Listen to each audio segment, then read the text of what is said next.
titled The Whispering Trail, one the beginning of the hike. Kathy had been looking forward to this weekend getaway for months. After weeks of grueling work at the hospital, she finally had 2 days off. Her friend Sarah had suggested a hiking trip in the remote Blackwood Forest, a place renowned for its unspoiled beauty and challenging trails. The forest was secluded, far from the hustle of city life, which was exactly what Kathy needed. She longed for the fresh air, the sound of leaves crunching underfoot, and the sense of peace that only nature could provide. They arrived early in the morning, the sun just beginning to peek over the horizon, casting long shadows through the dense trees. The trailhead was deserted, the only sign of life being a rickety wooden sign that read, "Whispering Trail, enter at your own risk." Kathy felt a slight chill as she read the sign. "Creepy name for a trail," she commented with a nervous laugh. "Yeah, but it's supposed to be beautiful," Sarah replied, tightening the straps of her backpack. "Ready?" Kathy nodded, pushing her unease aside. They started up the trail, their boots thudding softly on the dirt path. 2. A growing unease. As they climbed higher into the forest, the trees thickened, their gnarled branches twisting together to form a canopy that blocked out the sun. The air grew cooler. The sounds of the forest muted, as if they were the only people left in the world. They walked in silence, each step taking them deeper into the shadowy wilderness. After a couple of hours, they came across a fork in the trail. One path was clearly marked with a faded white arrow, while the other was almost hidden by overgrown foliage. Sarah hesitated, glancing at her map. "This isn't on here," she muttered, looking up at the unmarked path. "But the Whispering Trail is supposed to lead to a lookout point with an amazing view." "Maybe it's a shortcut," Kathy suggested, though she felt a strange reluctance to take the unmarked trail. "Let's try it," Sarah said with a grin, always the more adventurous of the two. They veered off the main path, pushing through the thick underbrush. The deeper they went, the more the forest seemed to close in around them. The trees were larger here, their trunks dark and moss-covered. The air felt heavy, oppressive, as if the forest itself was watching them. 3. The whispering. As they walked, Kathy began to notice something strange. It started as a faint murmur, just at the edge of hearing. She stopped, straining to listen. "Do you hear that?"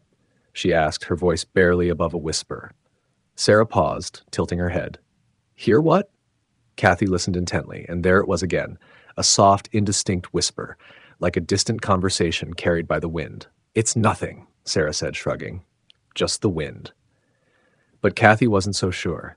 The whispering seemed to grow louder as they continued, though it was still too faint to make out any words. It was unsettling, a constant background noise that gnawed at her nerves. After another hour, the trail abruptly ended in a small clearing. The trees here were even older, their twisted roots protruding from the ground like the skeletal remains of some ancient creature. In the center of the clearing stood a stone monument, weathered and cracked with age. It was covered in strange symbols that Kathy didn't recognize. "What is this?" Sarah asked, her voice tinged with excitement as she approached the monument. "I don't know," Kathy replied, her unease growing. The whispering was louder here, almost as if it were coming from the monument itself. She took a step back, her instincts screaming at her to leave. Sarah ran her fingers over the symbols, squinting as if trying to decipher them. "It's like some kind of warning," she muttered. "I think it says something about..." Before she could finish, a sudden piercing scream echoed through the forest, cutting through the whispering. Both women froze, their blood turning to ice.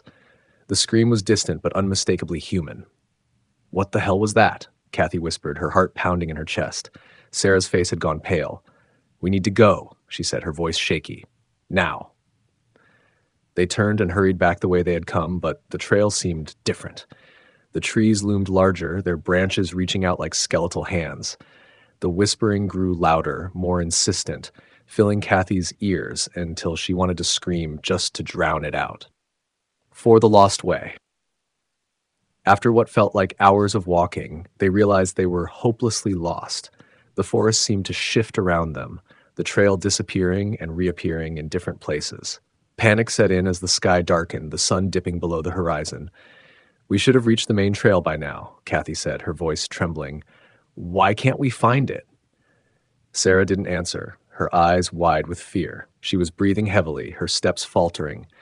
The whispering was louder than ever, a constant, maddening drone. Suddenly, Sarah stopped, clutching her head.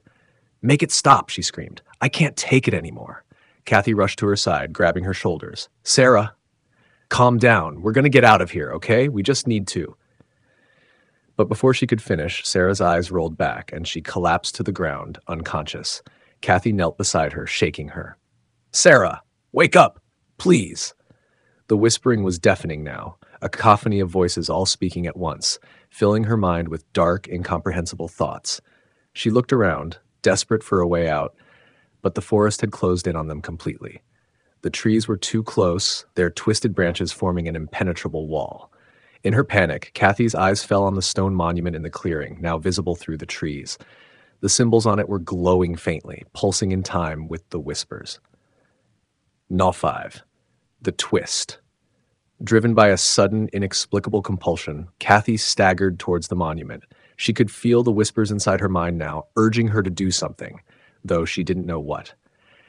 As she reached the stone, she felt a strange sense of familiarity, as if she had been here before. Then, in a horrifying moment of clarity, she realized the truth. The monument wasn't a warning, it was a marker, a grave. And the whispers weren't coming from the forest, they were coming from inside her own head. She had been here before. She had been lost in this forest, just like Sarah, and she had never left. Kathy was the one who had died here, her soul bound to the forest, trapped in an endless loop of fear and despair. The whispering was her own voice, crying out for release. As the realization hit her, the forest began to spin, the world collapsing around her. She looked down at Sarah, still unconscious on the ground, and knew with a sinking dread what was about to happen. Sarah would wake up, confused and alone, and the cycle would begin again. The forest would claim her, just as it had claimed Kathy. And there was nothing she could do to stop it. With one final despairing scream, Kathy was swallowed by the darkness, her voice joining the chorus of whispers that haunted the Whispering Trail. The end. Title: The Silent Ascent. 1. The Invitation. Ethan had always loved the mountains. He found solace in the towering peaks and the fresh, crisp air that filled his lungs. When he received an invitation to join a group hike up Ravens Peak, he jumped at the chance. Ravens Peak was one of the most remote and challenging climbs in the region, known for its breathtaking views and, according to local legend, its eerie silence. The group consisted of Ethan, his best friend, Marcus, and 2 others. Lisa, an experienced climber, and Darren, an amateur photographer. The plan was to hike up the mountain, camp overnight, and reach the summit by sunrise. The idea of witnessing the first light of dawn from the top of Ravens Peak excited Ethan. However, there was something about the mountain's reputation that lingered in the back of his mind, a vague unease that he couldn't quite shake. As they gathered at the base of the mountain, Lisa, who had done the hike before, warned them about the mountain's strange silence. "There's no wildlife up there," she explained. "No birds, no insects, nothing. It's like the mountain is holding its breath." "Sounds spooky," Darren said with a grin, his camera slung over his shoulder. Perfect for some eerie shots. Ethan laughed along with the others, but the unease remained. Number 2. The climb begins. The first few hours of the hike were uneventful. The trail was steep and rugged, but the group made good progress, chatting and joking as they ascended. The trees were dense, their branches forming a natural canopy that blocked out most of the sunlight. As they climbed higher, the trees began to thin, giving way to rocky outcrops and patches of snow. It was around midday when they noticed the silence. The usual sounds of the forest, birdsong, rustling leaves, the hum of insects, had gradually faded until there was nothing but the sound of their own footsteps. The wind was still, the air unnaturally calm. "Is it just me, or is it really quiet up here?" Marcus asked, his voice hushed. "It's the mountain," Lisa replied, glancing around nervously. "This is where the silence starts." Ethan felt a shiver run down his spine. The silence was oppressive, like a thick blanket, smothering all sound. He tried to focus on the trail ahead, but his mind kept drifting back to the stories he had heard. Stories of hikers who had gone missing on Ravens Peak, their bodies never found. 3. The Vanishing. As the afternoon wore on, the group reached a narrow ledge that hugged the side of the mountain. Below them, the ground dropped away into a steep ravine shrouded in mist. The ledge was precarious, forcing them to move single file. Ethan was at the back of the line, watching as Marcus carefully made his way across the ledge. When it was Ethan's turn, he took a deep breath and focused on placing one foot in front of the other. The silence was overwhelming, broken only by the occasional scrape of boots against rock. Halfway across the ledge, Darren suddenly stopped. He was in front of Marcus, who nearly bumped into him. "Darren, what's wrong?" Marcus asked, his voice tense. Darren didn't answer. He was staring at something off the side of the mountain, his face pale. Ethan craned his neck to see what Darren was looking at, but all he could see was the mist swirling below. "Darren?" he called out, his voice trembling. Without a word, Darren turned and began walking toward the edge of the ledge, as if in a trance. "Darren, no!" Lisa shouted, but it was too late. Darren stepped off the ledge and disappeared into the mist. There was no sound, no scream, just the eerie silence of the mountain. For a moment, no one moved, then panic set in. Lisa scrambled to the edge, peering down into the void, but there was nothing to see. No sign of Darren, no sound of his fall. He just walked off, Marcus whispered, his face ashen. Why would he do that? Ethan's heart was racing. "We need to get out of here," he said, his voice shaking. "Something's not right." 4. The descent. Lisa agreed. "We can't stay here. We need to go back down." But as they turned to retrace their steps, the mist thickened, swirling around them like a living thing. The trail they had just walked seemed to shift and change, the rocks and trees no longer familiar. "It's like the mountain doesn't want us to leave," Marcus muttered, his eyes wide with fear. Ethan felt the same suffocating silence pressing in on him, and with it a growing sense of dread. They were lost, disoriented in the mist, and the silence was so complete that even their own footsteps seemed muted. Then they heard it, a faint, distant sound, barely audible over the oppressive silence. It was a voice, but distorted like it was being carried on the wind from far away. "It's Darren!" Lisa gasped, recognizing the voice. But Ethan knew something was wrong. The voice was calling their names, but it sounded off, as if someone, or something, was imitating Darren's voice. "We need to keep moving," Ethan said, his instincts screaming at him to get away. But Marcus, desperate and afraid, called out, "Darren, where are you?" The voice responded, closer now, but still hidden in the mist. "This way." Against Ethan's protests, Marcus ran toward the voice, disappearing into the fog. Lisa hesitated, torn between following Marcus and staying with Ethan. "Lisa, don't!" Ethan pleaded, grabbing her arm. "That's not Darren!" But Lisa shook him off, her face pale with fear. "We can't just leave him." She ran after Marcus, vanishing into the swirling mist. Ethan was left alone on the ledge, the silence now more terrifying than ever. The voices had stopped, and all he could hear was his own ragged breathing. He wanted to follow them, to find his friends, but something deep inside him knew that if he did, he would never leave this mountain. 5. The revelation. Desperate, Ethan turned and ran back the way they had come, or at least where he thought they had come. The mist was disorienting, but he pushed on, driven by sheer terror. After what felt like hours, the mist began to thin, and he found himself back at the trailhead, the mountain looming behind him. Gasping for breath, he collapsed to the ground, his mind reeling. He was safe, but his friends were still up there, lost or worse. Ethan staggered to his feet and looked up at Raven's Peak. The mountain was silent and still as if nothing had happened. But Ethan knew better. Something was up there, something that preyed on the minds of those who ventured too far. As he turned to leave, he noticed something that made his blood run cold.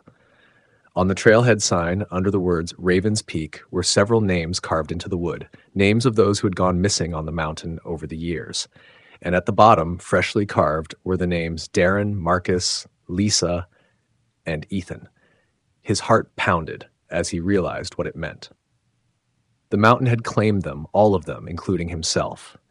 Even though he had made it down, a part of him was still up there, trapped in the silence, lost in the mist. With a shudder, Ethan turned and walked away, leaving the mountain behind. But as he did, he could still feel the pull of Raven's Peak, the whispering silence calling him back, telling him that he would never truly escape. The mountain always took what it wanted, and it never let go. The end. Title: The Forgotten Cabin. 1. The Mysterious Trail. Jake had always been a thrill seeker. The more dangerous the adventure, the more he was drawn to it. So when he heard about a forgotten trail deep in the Pine Valley forest, he knew he had to check it out. The locals spoke of the old trail in hushed tones, warning of strange occurrences and the eerie presence of an abandoned cabin that no one ever seemed to find twice. But Jake brushed off the stories as just another local legend meant to keep people away. On a cool autumn morning, he set out alone, eager to explore the uncharted path. The forest was dense, the trees towering and ancient, their branches forming a thick canopy overhead. The air was crisp, carrying the scent of pine and earth. Jake followed the main trail for a few miles before spotting what he was looking for, a barely visible path veering off into the woods, overgrown with weeds and brambles. "This must be it," Jake muttered to himself, excitement bubbling up inside him. He pushed through the underbrush, the trail quickly swallowing him as he ventured deeper into the forest. The further he went, the more the sounds of the forest faded away. The chirping of birds, the rustling of leaves, everything became muted, as if the forest was holding its breath. Jake noticed the change, but his curiosity kept him going. The trail twisted and turned, growing narrower and more difficult to navigate. He could feel the air growing colder, a biting chill that seemed out of place for the season. After what felt like hours of walking, the trail abruptly opened up into a small clearing. In the center of the clearing stood an old, dilapidated cabin. The wood was weathered and gray, the roof sagging under the weight of years. The windows were dark, covered in grime, and the door hung slightly ajar, creaking softly in the wind. A sense of unease settled over Jake as he approached the cabin. There was something about the place that felt wrong, but he couldn't put his finger on it. Still, he wasn't about to turn back now. 2. The cabin's secrets. Jake pushed the door open with a loud creak, stepping inside. The interior was dim, the only light coming from the gaps in the walls where the wood had rotted away. The air was thick with the smell of decay and dust. Cobwebs hung from the ceiling, and the floor was littered with debris, broken furniture, shattered glass, and old, yellowed newspapers. He scanned the room, noticing a fireplace on one side and a rickety staircase leading to a small loft. The fireplace was cold, filled with ashes that looked long undisturbed. On the mantel above it sat an old, tarnished mirror, its surface cracked and cloudy. Jake felt an odd compulsion to look into the mirror. As he approached it, he caught a glimpse of something moving out of the corner of his eye. He whipped around, but there was nothing there, just the empty room, silent and still. Shaking off the feeling, Jake turned back to the mirror. When he looked into it, his reflection was there, but it was wrong. His face appeared distorted, the features slightly off, like a bad photocopy of himself. And behind him, in the reflection, was a shadowy figure standing in the doorway. Jake spun around again, but the doorway was empty. His heart pounded in his chest as he backed away from the mirror, unease quickly turning to fear. He knew something was wrong with this place, something beyond his understanding. Just as he was about to leave, his eyes fell on a dusty journal lying on the floor near the fireplace. He picked it up, noticing the leather cover was cracked and brittle with age. The pages were yellowed, filled with neat, slanted handwriting. He opened the journal and began to read. The entries detailed the life of a man who had once lived in the cabin. The early pages were mundane, recounting daily chores and the isolation of life in the woods. But as Jake read on, the tone of the entries changed. The man began writing about strange noises in the night, whispers that came from the forest, and a sense of being watched. The final entry sent a chill down Jake's spine. The voices are louder now. They call my name, telling me to do things I don't want to do. I can't sleep. I can't leave. They won't let me. The cabin is their home now, and I am a prisoner. If anyone finds this journal, know that the cabin is cursed. Turn back before it's too late. Do not look into the mirror. Do not listen to the whispers. Jake dropped the journal, his hands trembling. He could feel eyes on him, watching, waiting. The silence in the cabin was oppressive, the air thick with a malevolent presence. He had to get out of there. The haunting begins. Jake bolted for the door, but as he reached it, he heard a sound that froze him in his tracks, a low, guttural whisper, barely audible yet unmistakable. Jake. It was his name, spoken in a voice that wasn't quite human. It was as if the forest itself was calling out to him. Jake's heart raced as he swung the door open, but what lay beyond was not the clearing he had entered. Instead, he saw only darkness, a void that seemed to stretch on for forever. Panicked, he slammed the door shut and stumbled back into the room. The cabin seemed to close in around him, the walls warping and shifting, the shadows growing longer and darker. The whispers grew louder, more insistent, filling his mind with terrifying thoughts. He couldn't escape them. He backed up to the fireplace, trying to steady his breathing. The mirror on the mantel caught his eye again, and despite the warning in the journal, he couldn't resist the urge to look. This time, the reflection was even worse. His own face was gone, replaced by a twisted, hollow-eyed version of himself. And behind him, the shadowy figure was closer, almost touching him. The thing had no discernible features, just a dark, humanoid shape with eyes that burned like embers. Jake turned away from the mirror, trying to block out the whispers, but they were inside his head now, telling him to stay, to accept his fate, to join the others who had been claimed by the cabin. Desperation clawed at him. He ran to the staircase and scrambled up to the loft, hoping to find another way out. The loft was small and empty, save for a single window. But when he looked through it, all he saw was darkness. No forest, no clearing, just the same endless void. The final descent. Jake's mind raced. He had to think. There had to be a way out. He couldn't stay in this place, not with whatever was haunting it. But every attempt to leave only brought him deeper into the cabin's grip. The whispers grew louder, now a cacophony of voices, each one demanding his attention, pulling him in different directions. His head throbbed, his vision blurred. He could barely think, barely move. All he knew was that he had to get out, or he would be lost forever. Then, through the noise, he remembered the journal, the last words of the man who had been trapped here before him. Do not look into the mirror. Do not listen to the whispers. But Jake had done both, and now he was paying the price. A sudden, overwhelming urge took hold of him. He had to destroy the mirror.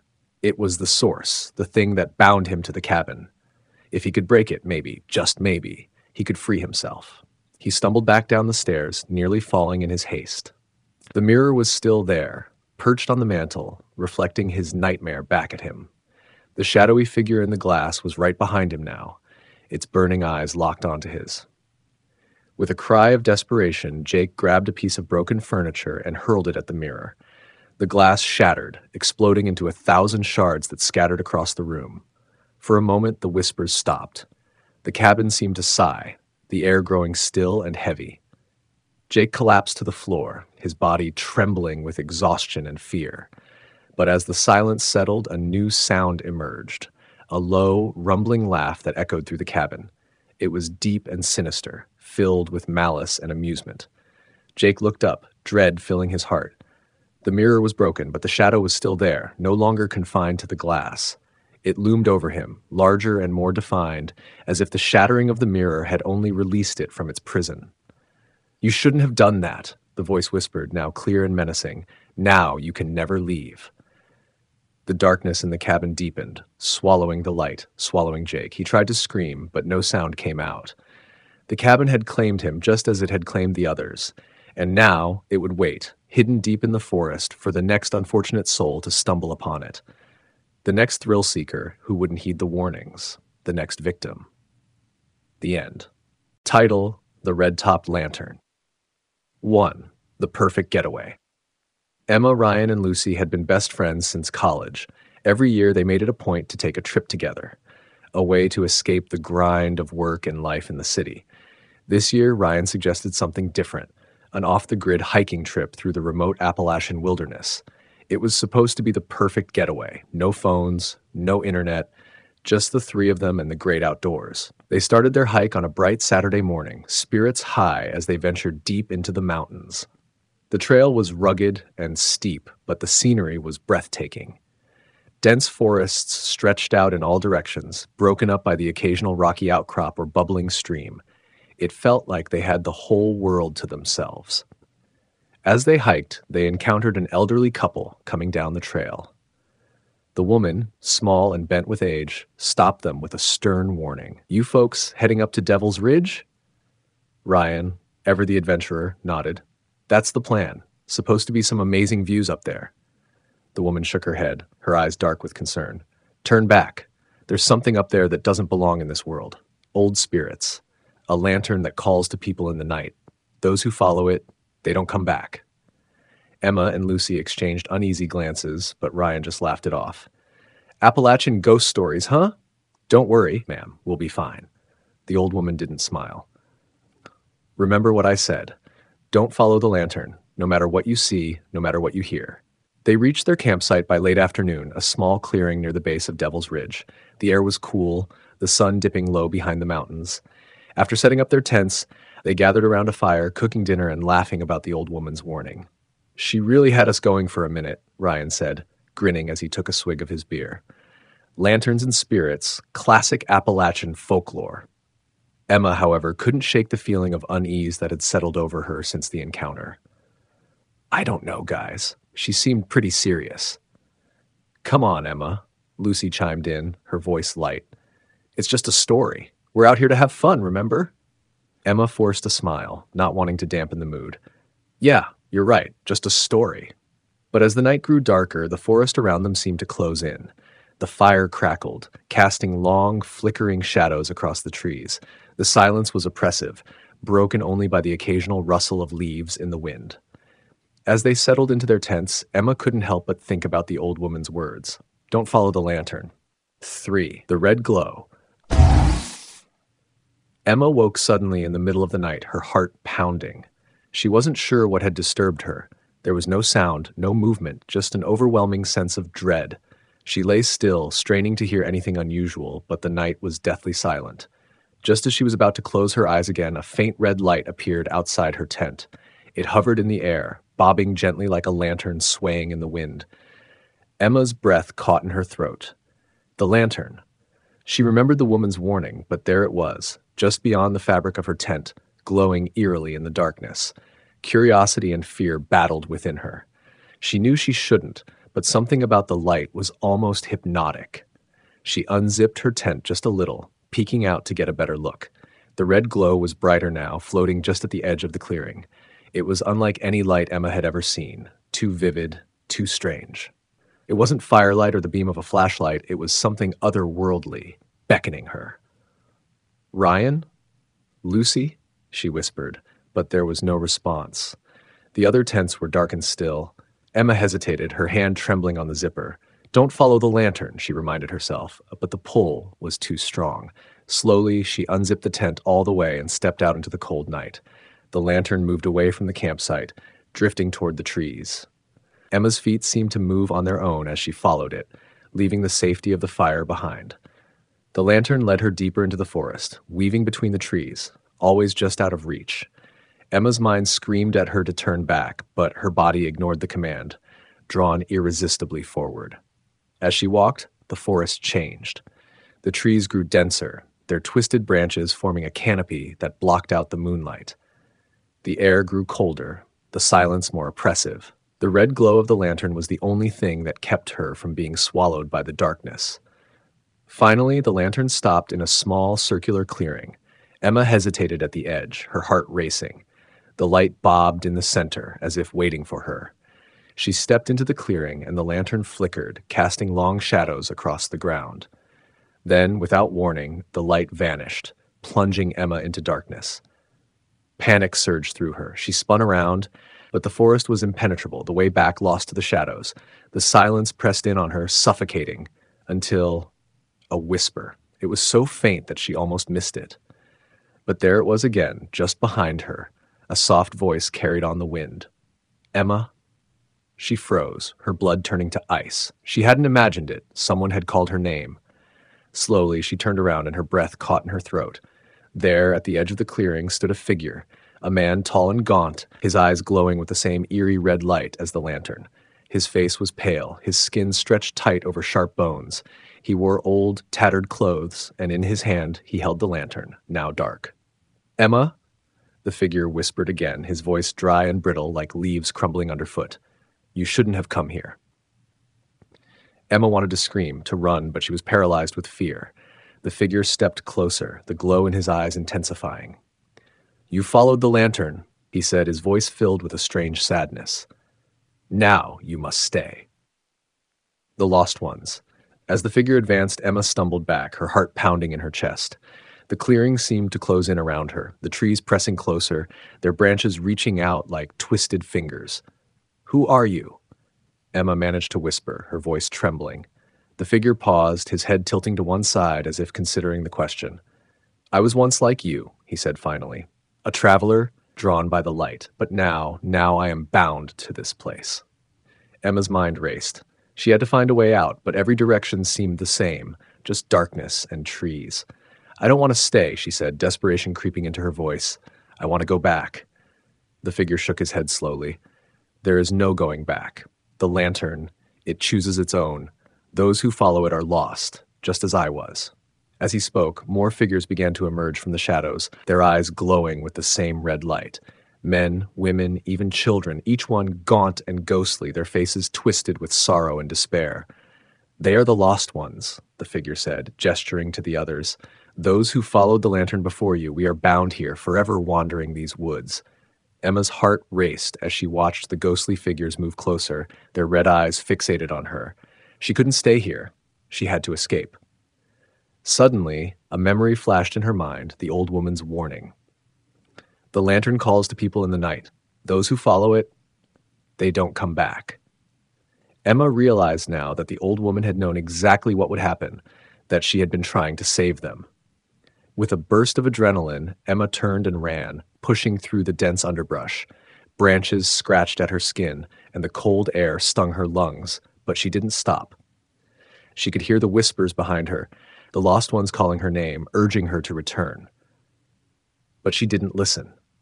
She ran faster, her heart pounding, her breath coming in ragged gasps. The forest seemed to twist and shift around her, the trees closing in, but she kept going, determined to find her way back. Just when she thought she couldn't run any longer, the forest began to thin. The trees gave way to a familiar trail, and the red glow of the lantern faded into the distance. Emma stumbled onto the path, her legs trembling, her body exhausted. She looked back once, but the forest behind her was dark and still. The whispers had stopped, and the oppressive silence had lifted. 5. The aftermath. Emma didn't stop running until she reached the campsite. She burst into the clearing, gasping for breath, her heart racing. Ryan and Lucy were already awake, their faces pale with worry. "Emma, where the hell were you?" Ryan demanded, rushing over to her. I followed the lantern," she said, her voice shaking. "We have to get out of here now." Lucy looked terrified. "What lantern? What is lantern?" Title: The Whispers of Hollow Hill. 1. The Journey Begins. Every year, Ethan, Laura, and Sam made it a tradition to escape the city and spend a weekend hiking. This year, they decided on a more challenging route, a trail that wound through the dense forests and rugged terrain of Hollow Hill, a remote and largely untouched part of the Appalachian Mountains.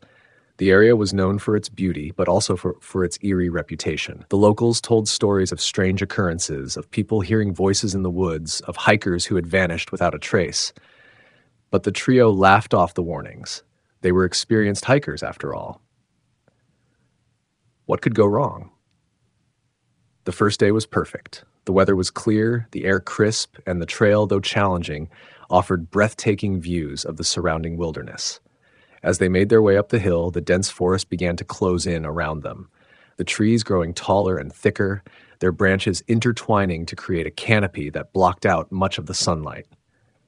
By late afternoon, they reached a clearing near the summit, where they decided to set up camp for the night. As they pitched their tents, Ethan noticed something strange, a small, weathered sign nailed to a tree at the edge of the clearing. The sign was old, the wood splintered and cracked, but the words were still legible. "Beware the whispers." Ethan called out to his friends. "Hey, check this out." Laura and Sam walked over, both of them squinting at the sign. "Sounds like some local legend," Sam said with a shrug. "Probably meant to scare off tourists." Laura frowned.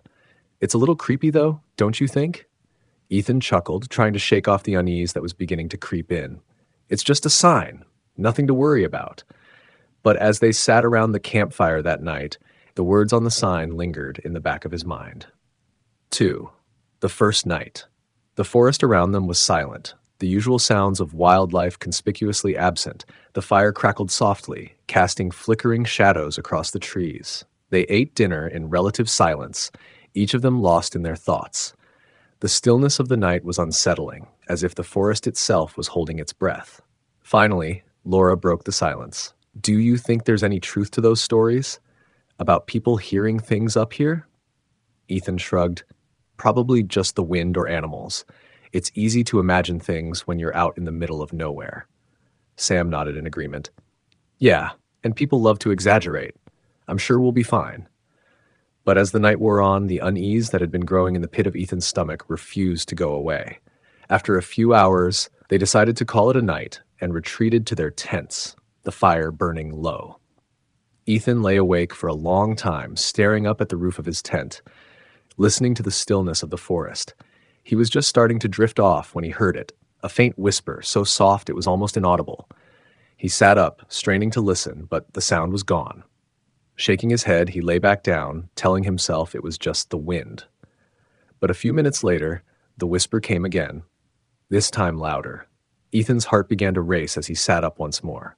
It wasn't the wind. It was a voice, distant but distinct, calling his name. Ethan, he froze, every muscle in his body tensing. He held his breath, listening intently, but the voice didn't come again. Swallowing hard, he unzipped his tent and peeked outside. The clearing was dark, the trees looming like silent sentinels around the campsite. The fire had burned down to embers, casting a dim, reddish glow over the area. Ethan. This time, the voice was clearer, closer. It seemed to be coming from the edge of the clearing where the forest began. He looked over at Laura and Sam's tents, but both were zipped up tight, no sign of movement from inside. Heart pounding, Ethan grabbed his flashlight and slowly climbed out of his tent. The beam of light cut through the darkness as he scanned the tree line, searching for the source of the voice. Ethan. The whisper came again, drawing him toward the trees. It wasn't like any voice he'd ever heard. Soft, almost musical, but with an underlying edge that sent shivers down his spine. Against his better judgment, he began walking toward the sound, the flashlight beam trembling slightly in his unsteady hand. As he reached the edge of the clearing, he paused, shining the light into the dense forest beyond. The trees stood tall and silent, their branches swaying gently in the breeze. There was no sign of anyone or anything that could have made the sound. Ethan? The voice was right in front of him now, but there was nothing there. Just the dark, empty forest. A sudden wave of fear washed over him, and he backed away, nearly tripping over a tree root. He turned and hurried back to his tent, heart racing, and zipped it up tight, trying to shake off the feeling that something was watching him. Sleep didn't come easily that night. The whisper echoed in his mind, a chilling reminder that they were not alone on Hollow Hill. 3. The descent into madness. The next morning, Ethan was pale and exhausted, dark circles under his eyes. Laura and Sam noticed immediately. Rough night? Sam asked, handing Ethan a cup of coffee. Ethan nodded, taking the cup with trembling hands. I heard something last night. Laura raised an eyebrow. What do you mean? A voice, Ethan said quietly. It was calling my name. Sam chuckled nervously. Come on, man, you probably just dreamed it. I wasn't dreaming, Ethan insisted, his voice tight with fear. It was real. Laura and Sam exchanged uneasy glances. Maybe we should head back, Laura suggested. If this place is freaking us out this much, it's probably not a good idea to stay. But Sam shook his head. We've come this far. Let's at least make it to the summit. It's probably just our minds playing tricks on us. Reluctantly, Ethan agreed, though the sense of dread lingered in his gut. They packed up their camp and continued up the trail, the trees growing denser and the path steeper as they climbed. The higher they went, the quieter the forest became, as if the very life of the woods was being sucked away. By late afternoon, they reached the summit of Hollow Hill. The view was spectacular, the rolling hills and dense forests stretching out as far as the eye could see. But the beauty of the landscape did little to ease the tension that had settled over the group. They set up camp again, but this time there was no laughter, no stories shared around the fire. They ate in silence, the weight of the previous night hanging heavily over them. As the sun dipped below the horizon, the darkness seemed to close in faster than it should have, swallowing the light with unnatural speed. The temperature dropped, the cold seeping into their bones despite the fire. Ethan's mind raced with the memory of the whisper, the way it had called his name, the way it had drawn him toward the forest. He kept glancing over his shoulder, expecting to see something, or someone emerging from the shadows. After dinner, they retreated to their tents early, too uneasy to stay up any longer. Ethan lay in his sleeping bag, staring up at the fabric of the tent, trying to calm his racing heart. Then he heard it again. Ethan. His breath caught in his throat as the whisper reached his ears, louder this time, more insistent. He squeezed his eyes shut, trying to block it out, but the voice wouldn't stop. Ethan, come to us. It was no longer a single voice. It was multiple voices, overlapping, growing louder, more urgent. Ethan. The voices were everywhere now, surrounding him, pressing in on him from all sides. He clapped his hands over his ears, trying to shut them out. But it was no use. Suddenly, his tent zipper began to move, slowly sliding down as if being pulled by an unseen hand. Ethan's eyes flew open, and he scrambled back in terror as the flap of the tent opened on its own. Standing just outside, barely visible in the faint light of the dying fire, was a figure. It was tall and thin, its skin pale and almost translucent, its eyes dark pits of nothingness. The figure's lips moved, but the voice that came from it was not its own. Ethan. He screamed, stumbling out of the tent and falling onto the cold, hard ground. The figure loomed over him, its presence overwhelming, suffocating. Ethan, come with us. He couldn't move, couldn't breathe. The figure reached out, its hand hovering just inches from his face, and then, just as suddenly as it had appeared, it was gone. The voices stopped, the night falling silent once more. Ethan lay there, gasping for breath, his body shaking uncontrollably. He knew then that they had to leave, had to get off Hollow Hill before it was too late. 4. The final descent. At dawn, Ethan woke Laura and Sam, urging them to pack up and leave as quickly as possible. They didn't argue. One look at Ethan's pale, haunted face was enough to convince them that title, The Forgotten Cabin. 1. The Legend of Hollow Creek. The small town of Ravenswood, nestled deep in the Appalachian Mountains, was known for its picturesque landscapes and rich history. However, it was also known for a single chilling tale, the legend of the Forgotten Cabin. According to local lore, the cabin, which lay deep within the forests of Hollow Creek, was said to be cursed. Many had ventured into the woods to find it, but none had ever returned. The stories spoke of strange noises, disappearing trails, and a malevolent presence that lured people into its grasp. Despite the warnings, Jenna, Mark, and Tim, 3 college friends with a taste for adventure, decided to tackle the challenge. They were seasoned hikers, and the legend intrigued them more than it frightened them. Armed with maps, camping gear, and their usual bravado, they set out on a crisp autumn morning. Their hike began smoothly. The forest was alive with the vibrant colors of fall, and the air was crisp and invigorating. They joked about the legends and reassured each other that it was all just a tale designed to scare tourists. As they hiked deeper into the forest, the trees grew denser, their branches intertwining to form a natural canopy that filtered the sunlight into dappled patterns on the forest floor. Around mid-afternoon, they arrived at a small clearing and decided to set up camp. The site was perfect, flat, dry, and close to a bubbling stream. They built a fire, cooked dinner, and laughed about the absurdity of the stories they'd heard. As night fell, they settled into their tents, the warmth of the fire making them drowsy. 2. The first sign. In the middle of the night, Jenna was awoken by a strange noise.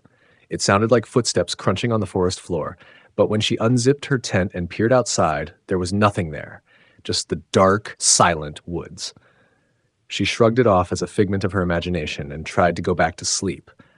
But the sound returned, louder this time, accompanied by what seemed like whispering voices. Jenna's curiosity got the better of her. She quietly unzipped her tent, carefully stepped outside, and followed the noise toward the edge of the clearing. The forest was thick and impenetrable, but she saw a faint glow coming from deeper within the woods. Jenna hesitated, but felt an inexplicable pull toward it. She moved cautiously, the underbrush crunching softly underfoot. As she approached, the glow became brighter, revealing what appeared to be a small, dilapidated cabin.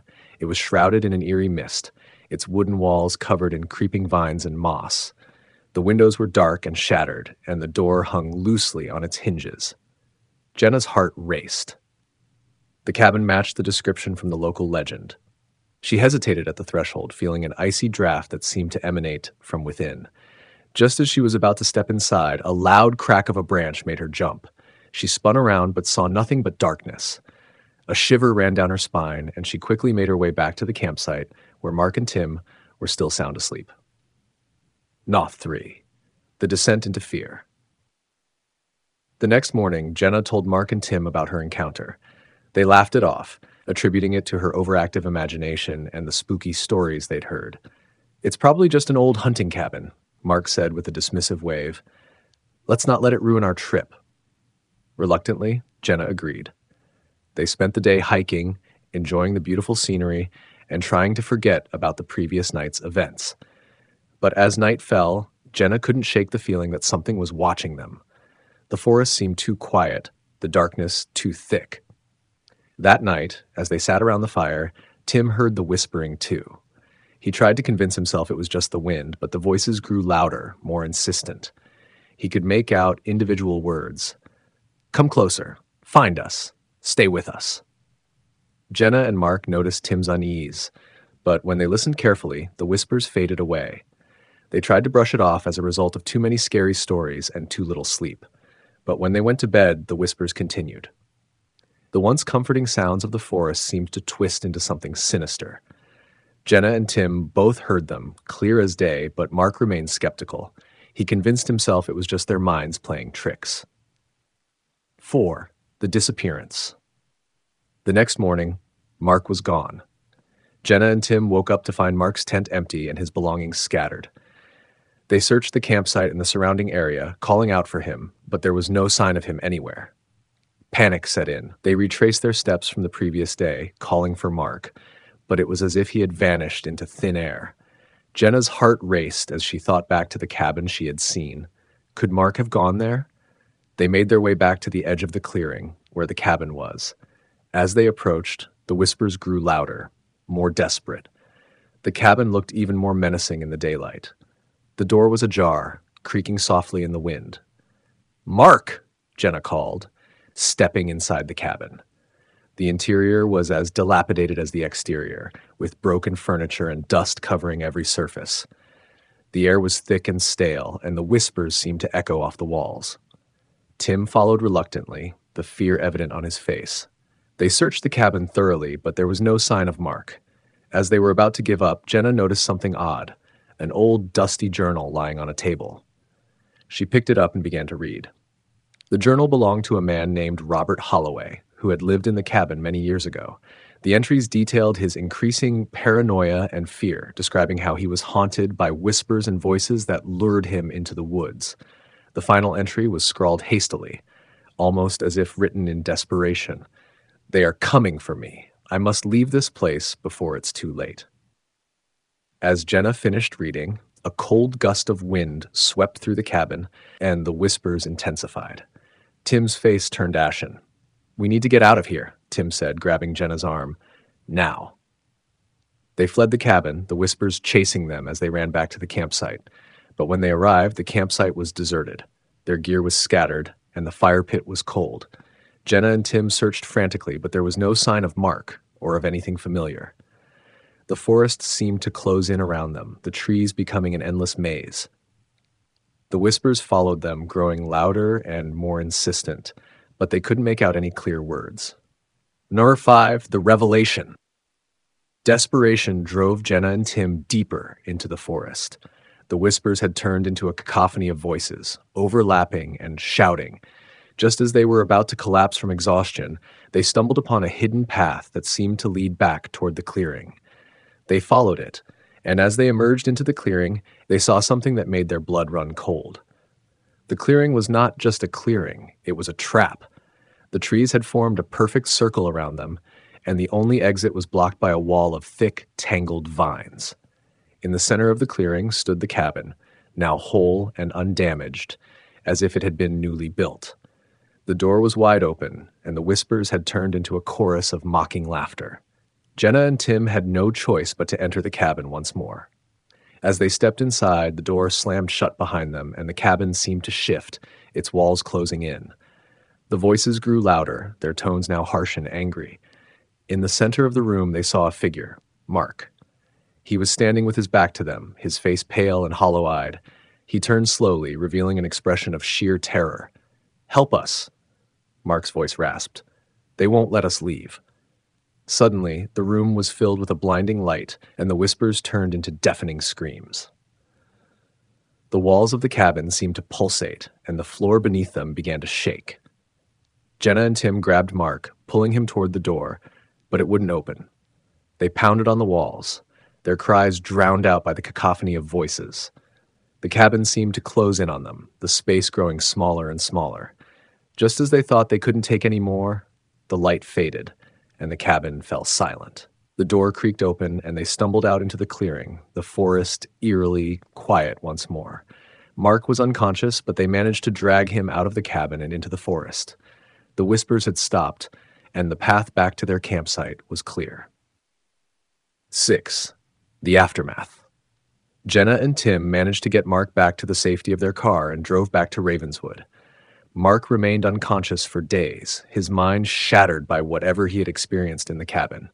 He would never speak of what had happened, and the terror in his eyes was enough to silence any questions. Jenna and Tim tried to piece together what had happened, but the details were hazy and fragmented. The forgotten cabin had claimed another set of victims, and the whispers of Hollow Creek would continue to lure others into its dark embrace. They left Ravenswood with a sense of deep unease, knowing that the forest and its secrets would remain hidden in the depths of the Appalachian Mountains. The cabin, the whispers, and the legend of Hollow Creek would forever be a dark chapter. Title: The Last Train to Whistler's Hollow. 1. The Mysterious Ticket. It was the end of summer, and the small town of Whistler's Hollow was abuzz with excitement for its annual festival. Among the visitors was Julie, a student who had come to study the town's old railway line. The train station, now a museum, had been closed for years, but it had once been a central part of the town's history. As she perused the dusty artifacts, she noticed an old ticket lying among a pile of forgotten documents. The ticket was worn but still legible: "The Last Train to Whistler's Hollow." The date was faded, but appeared to be from over 50 years ago. Julia, intrigued by the historical significance, asked the museum curator about it. "That's quite an old ticket," the curator said with a hint of unease. "It's from the day the last train ran before the line was shut down. There are stories about that train. Some say it never really left." Julia was intrigued. The story sounded like something out of a mystery novel. She decided to investigate further, hoping to uncover the truth behind the old legends. The legend of the last train. The ticket's date coincided with a series of disappearances that had plagued Whistler's Hollow in the 1960s. According to local legend, the last train had been carrying a group of passengers who vanished without a trace. The train was never found, and the incident remained one of the town's most enduring mysteries. Julia spent the next few days delving into old newspapers and town records, but she found little concrete information. Most accounts were vague and contradictory. The more she researched, the more she became obsessed with the story. One evening, Julia decided to visit the old train station, which was now abandoned and overgrown with weeds. She hoped to find some clues that might explain what happened to the train and its passengers. As she wandered through the empty building, she found an old conductor's uniform and a dusty ledger. The ledger contained a list of names, but the last entry was smudged and unreadable. As she flipped through the pages, Julia heard a faint sound, a distant, rhythmic clanging, like a train's wheels on tracks. Julia's heart raced. The old station had been silent for years. She followed the sound, her flashlight cutting through the darkness, and found herself at the edge of the tracks. The clanging grew louder, but she saw nothing. The tracks were empty, and the sound seemed to come from nowhere. The train appears. That night, Julia had a dream. She was aboard an old-fashioned train, surrounded by shadowy figures. The train moved smoothly, but there was an eerie sense of stillness. The figures were silent, their faces obscured. The only sound was the steady click-clack of the wheels on the tracks. When she woke up, she was unsettled but determined to continue her investigation. The next day, she returned to the station and met with the local historian, Mr. Thompson, who had been a child during the time of the disappearances. He remembered the stories about the last train and offered to show her some old photographs. One photo depicted a group of passengers boarding the train, their faces frozen in smiles. Another showed the train itself, an imposing steam locomotive with a gleaming exterior. But one detail stood out. The train had an unusual symbol on its side, a crescent moon intertwined with a star. Julia was puzzled. The symbol wasn't mentioned in any of the records she had seen. She asked Mr. Thompson about it, but he seemed unsure. That symbol was never part of the original design, he said. Perhaps it was added later, but I don't know why. For the midnight ride. On the night of the festival, Julia decided to spend one last night at the old station.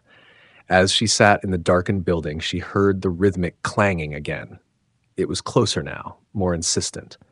She followed the sound to the tracks and, to her astonishment, saw a train approaching in the distance. The train was old-fashioned, just like in her dream, with gleaming brass and dark green paint. It glided smoothly over the tracks, its wheels making the same click-clack sound she had heard before. Julia felt a chill as she noticed the crescent moon and star symbol on the side. The train came to a stop in front of her, and the door opened with a creak. Without thinking, Julia stepped inside. The interior was dimly lit, and the air was thick with the smell of tobacco and old leather. The passengers were seated in their compartments, their faces hidden in shadow. Julia took a seat in an empty compartment, her heart pounding.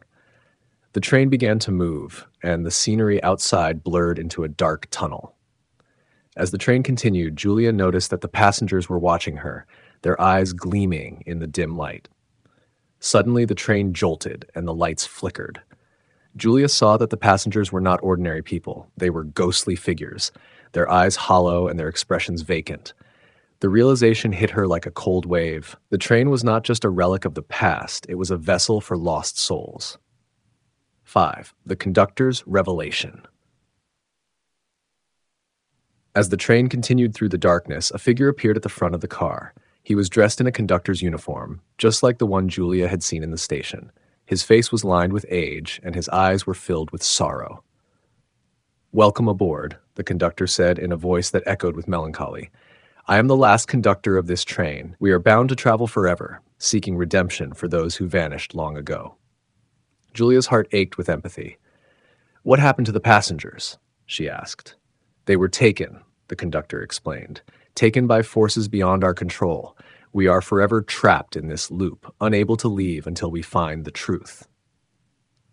The train continued to glide through the dark tunnel, the walls echoing with the sound of the wheels. Julia felt a profound sadness for the souls trapped aboard. She knew she had to help them find peace. 6. The escape.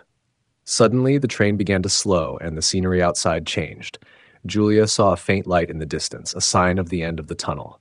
The conductor looked at her with a mixture of hope and resignation. "Please," he said, "if you can, find out what happened and tell others. Perhaps then we can finally rest." As the train emerged from the darkness, Julia saw the old train station ahead. The train came to a stop, and the conductor and passengers began to fade away, their forms dissolving into the mist. The last thing Julia saw was the conductor's solemn nod before he vanished. Julia stumbled out of the train and back into the station. The sun was rising, casting a warm glow over the once-abandoned platform. She knew she had witnessed something extraordinary, something that defied explanation. The legacy. Julia returned to the town and shared her experience with the local authorities and historians. The story of the last train to Whistler's Hollow became a part of the town's lore, and the legend of the train and its lost passengers was preserved as a poignant reminder of the past. The old railway line was eventually restored as a historical site, and the story of the train was told to visitors as a cautionary tale. Julia continued her studies, but the memory of the train and the spirits she had encountered stayed with her, a haunting reminder of the mysteries that lay hidden in the shadows of history. Whistler's Hollow became known not just for its festival, but for the enduring legend of the last train, a symbol of the town's past and the restless spirits that lingered in its forgotten corners. Title: The Lantern of Blackwood Forest. Charwan. The Intriguing Discovery. The Blackwood Forest had always been a place of mystery and intrigue, but it wasn't until her great-aunt's death that Ellen found herself drawn to its depths. Ellen had inherited an old lantern from her great-aunt, along with a cryptic note, When the moon is full, seek the light of the lantern. Curiosity piqued, Ellen decided to explore the forest, which was reputed to be haunted. Despite warnings from locals about disappearances and ghostly sightings, she packed her gear and ventured into the woods on the night of the full moon. The forest was dense and dark, the canopy of trees casting long shadows under the moonlight.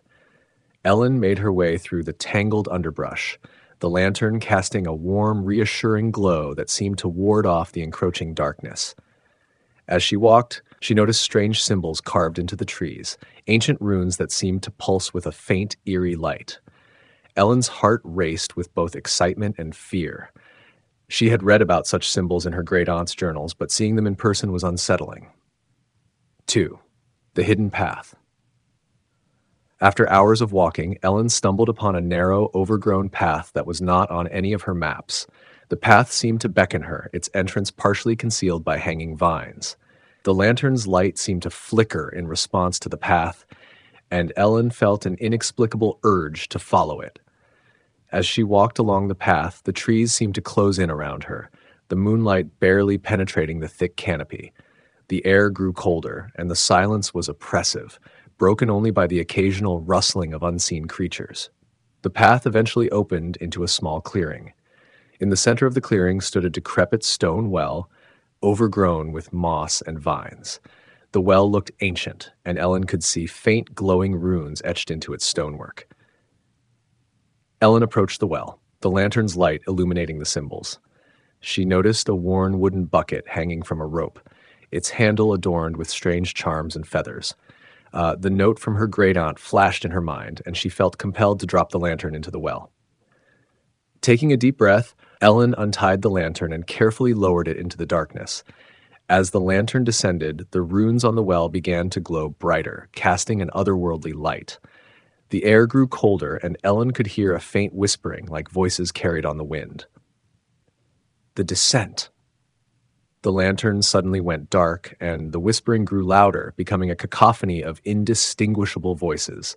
Ellen peered into the well, but she could see nothing but impenetrable darkness. A shiver ran down her spine as the ground beneath her feet began to tremble. She lost her balance and fell into the well, landing on a surprisingly soft surface. The fall wasn't painful, but the shock of landing in a strange place left her disoriented. Ellen stood up and looked around. She was in an underground chamber, illuminated by a dim, ghostly light. The chamber was filled with ancient artifacts and dusty old tomes, the air thick with the smell of decay. The walls were lined with shelves, and the floor was covered in strange symbols that glowed faintly. As Ellen explored the chamber, she noticed a large ornate mirror on one wall. The mirror was covered in a layer of dust, but its surface shimmered with an eerie light. She approached it, and as she drew closer, she saw a figure moving behind her in the reflection. She spun around, but there was no one there. When she looked back at the mirror, the figure was still there. An old woman with hollow eyes and a sorrowful expression. The figure's mouth moved, but no sound came out. Sfor, the apparition. Ellen's heart raced as she watched the apparition. The old woman seemed to be trying to communicate with her, her eyes pleading for help. Ellen could feel a chill in the air, and the whispers from earlier grew louder, more urgent. The ghostly woman's eyes seemed to follow Ellen's every movement. She reached out to the mirror, her hand trembling. As her fingers touched the glass, the image of the woman became clearer, and Ellen could see her lips moving. "Help me," the figure finally said in a ghostly whisper. "Break the curse." Ellen took a step back, her mind racing. She remembered the runes on the well and the strange symbols in the chamber. There had to be a connection. Desperate to understand, Ellen began examining the artifacts and tomes in the chamber. She found a dusty old book that seemed to be a journal, its pages filled with cryptic notes and illustrations. The entries spoke of a curse placed upon the forest by a powerful witch who had been wronged by the townspeople. According to the journal, the witch's spirit was trapped within the well, bound by the very magic she had used to curse the land. 5. The curse unveiled. The journal revealed that the only way to break the curse was to restore the balance of the forest and free the witch's spirit.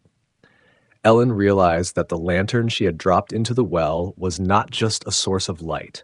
It was a key to unlocking the curse. She returned to the well and retrieved the lantern, which was now glowing with a faint, otherworldly light.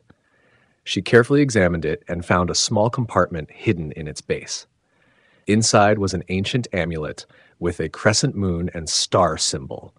Ellen remembered the symbols she had seen in the forest and realized that the amulet was a crucial part of the ritual to break the curse. She took the amulet and returned to the underground chamber, where she placed it on an altar she had found earlier. As she did so, the chamber began to tremble, and the whispers grew louder. The mirror's surface shimmered and began to show a vision of the witch's final moments, her anger and sorrow as she was betrayed and cursed. 6. The ritual. Ellen took a deep breath and began the ritual described in the journal. She placed the lantern on the altar and lit it, using the amulet to channel the energy. The room was filled with a blinding light, and the whispers turned into a chorus of anguished cries. The mirror showed the witch's spirit being released, her form dissolving into the light. The chamber seemed to come alive with a sense of relief and peace. Ellen felt a profound sense of calm as the curse was lifted and the forest's balance was restored. As the light faded, Ellen found herself back at the top of the well. The forest around her bathed in the soft light of dawn. The air was crisp and clean, and the whispers had vanished. 7. The legacy. Ellen returned to the town, sharing her experience with the locals. The story of the witch's curse and the lantern became a part of Blackwood Forest's history. The forest was no longer feared, but respected as a place of mystery and magic. The old train station was restored as a museum, and the lantern, along with the journal and other artifacts, was displayed as a testament to the town's history. Ellen's great-aunt's legacy lived on, and the forest became a place of wonder rather than fear. Ellen continued her studies, but she never forgot the night she ventured into Blackwood Forest. The lantern, now a symbol of hope and redemption, was a reminder of the power of understanding and compassion, and the importance of uncovering the truth behind the shadows of the past. Title: The Shadow of Crestwood Manor. Maggie was a young journalist with a knack for uncovering the unknown. When she received an anonymous letter inviting her to investigate Crestwood Manor, she was intrigued. The letter was typed on old-fashioned paper and bore no return address, but it promised answers to the manor's long-standing mystery, the disappearance of its owner, Jonathan Crestwood, a century ago. The manor had long been abandoned, shrouded in stories of ghosts and curses. Maggie's curiosity got the better of her, and she decided to accept the invitation. Armed with her camera and notepad, she made her way to Crestwood Manor on a foggy autumn evening. The manor loomed in the mist, its once grand facade now covered in ivy and decay. The large iron-wrought gates creaked as she pushed them open. The house seemed to watch her as she approached, its dark windows like vacant eyes. The abandoned estate. Inside, the manor was a relic of a bygone era. Dust covered the furniture, and cobwebs hung in the corners. Maggie's footsteps echoed through the empty halls as she explored. The air was musty, and the silence was almost oppressive. She found a grand library filled with leather-bound books and old maps. As she perused the shelves, she noticed a large portrait of Jonathan Crestwood hanging over the fireplace. The eyes in the painting seemed to follow her, adding to the eerie atmosphere. In the back of the library, Maggie discovered a hidden door behind a bookcase. It opened with a creak, revealing a narrow staircase leading down to a dark cellar. Her heart raced with a mix of excitement and fear as she descended into the darkness, her flashlight casting long shadows on the walls. 3. The secret chamber. At the bottom of the stairs, Maggie found a small, dimly lit chamber. The room was filled with old, dusty relics and strange symbols scrawled on the walls. In the center of the room stood a large, ornate mirror covered in a heavy drape. Maggie approached the mirror and carefully removed the drape. The mirror's surface was tarnished, but it reflected the room's dim light in a peculiar way, making the shadows dance across the walls. On the floor in front of the mirror was a faded journal, its pages brittle with age. She picked up the journal and began to read. The entries were written in Jonathan Crestwood's hand and detailed his obsession with finding a way to communicate with the other side. He had conducted numerous experiments in the manor, trying to bridge the gap between the living and the dead. One entry mentioned a ritual that could be performed in front of the mirror to make contact with the spirit world. Maggie felt a chill as she read about the ritual's requirements: a specific alignment of candles, a special incantation, and a personal item from someone who had died. Dastafor, the unseen presence. As Maggie continued to read, she heard a faint whispering. The voices seemed to come from all around her, growing louder and more insistent. She looked around, but there was no one there. The whispering seemed to come from the mirror itself, and the shadows in the room began to move in unnatural ways. Determined to uncover the truth, Maggie decided to perform the ritual described in the journal. She gathered the necessary items from the chamber: candles, a knife, and an old locket she found among the relics. She set up the candles in a circle around the mirror and began the incantation. As she recited the words, the temperature in the room dropped. The whispering grew louder, and the shadows began to coalesce into a dark, shifting form. The mirror's surface rippled like water, and Maggie saw fleeting images of people from the past, faces twisted in anguish and desperation. Suddenly, the mirror cracked, and the shadowy form lunged toward her. Maggie stumbled back, her heart pounding. The shadows writhed and twisted, taking on a more defined shape: a spectral figure of a man in tattered clothing. 5. The revelation.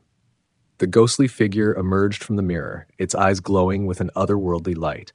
It spoke in a hollow, echoing voice. "Why have you disturbed me?" the spirit asked. "Why have you come to my sanctuary?" Maggie gathered her courage and responded, "I'm here to uncover the truth about Jonathan Crestwood. What happened to him?" The spirit's eyes dimmed with sadness. "Jonathan was my brother. He sought to conquer death and communicate with the beyond, but in his obsession he trapped himself here. I tried to warn him, but he wouldn't listen." The figure explained that Jonathan had been attempting to open a portal to the spirit world, but his experiments had gone horribly wrong. He had become trapped in a liminal space between life and death, his soul bound to the mirror. "I am cursed to wander this place, waiting for someone to help free him," the spirit said. "But the mirror is now damaged, and his soul remains trapped. You must fix it." Maggie looked at the cracked mirror and realized that she had to restore it to help both Jonathan and the spirit. She carefully repaired the mirror using the items she had found, following the instructions in the journal. 6. The final confrontation. As Maggie worked, the whispering grew more frantic. The shadows around her swirled and intensified, and the spectral figure became more agitated. Maggie could feel an oppressive force pushing against her, threatening to overwhelm her. With the mirror finally repaired, Maggie recited the final incantation from the journal. The room was filled with a blinding light as the mirror's surface shimmered. The shadows began to dissipate, and the spectral figure let out a final, mournful cry. The light faded, and the room fell silent. Maggie looked at the mirror and saw that it was now intact, its surface clear and undistorted. The spectral figure was gone, and the whispering had ceased. Rest of 7. The aftermath.